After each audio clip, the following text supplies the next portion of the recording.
You are watching this video because you're thinking about buying a rebounder and you're doing your research.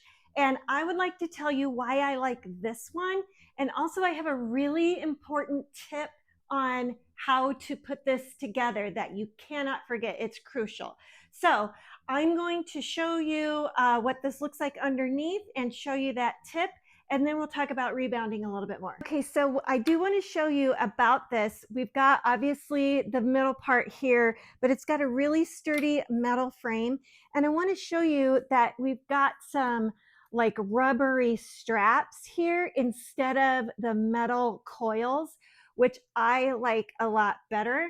And it's almost virtually noiseless, which I also like. I showed you those kind of rubber loops, and then these loops on the bottom are like a bungee cord. So they're kind of woven and they're really, really strong.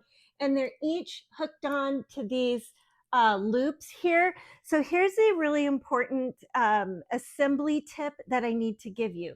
This comes with only like one every other 4 of these attached, and then it comes with a bag of these straps. So you do need to go through and hook up each one. That's an important tip for you. It does come with a tool that you can use that will help you grab it and stretch it, because it needs to be really sturdy and it needs to be pulled kind of tight. So it does take that little tool to make sure, see that you get that part under there. And then of course we've got the legs, they just screwed on, and the kind of rubbery feet here. Now, one thing I want to tell you though is this came with a bar that you can also attach to this that has a handle. So if you're feeling a little unsteady on it, you can hold on to the bar to keep your balance. I chose not to do that because I didn't want to hold on to that. I'm doing a little bit more of a rigorous workout a lot of times. So why are you rebounding? There's a lot of different good benefits to rebounding. I will tell you, you should probably consult a healthcare professional before you do anything like that. But I'm going to get back on the rebounder and we'll talk a little bit about that.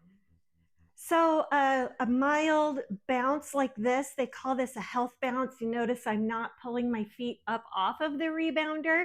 It's just a nice gentle bounce, and that is what you're going to use for something more like lymphatic drainage.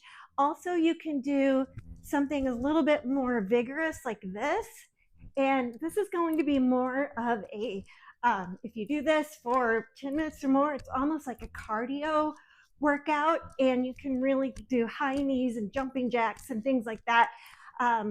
Rebounders, there's some research around it that it's good for strengthening bladder control, bone density, fat loss, cardio. You'll see all of those things in the research. So I encourage you to do your own research, and when you're ready to purchase the rebounder for the reason that's right for you, I recommend this one that I bought. It's a really good one, and I have noticed a difference since I started using it. So I'm curious if you've tried a rebounder, or are you looking for one? I would love to hear about it. Please put that down in the comments. Also, I will link this particular rebounder down in the description for when you're ready to buy it. And if you like this video, please hit the like button. And if you'd like to see more product reviews of cool products like this, please hit subscribe.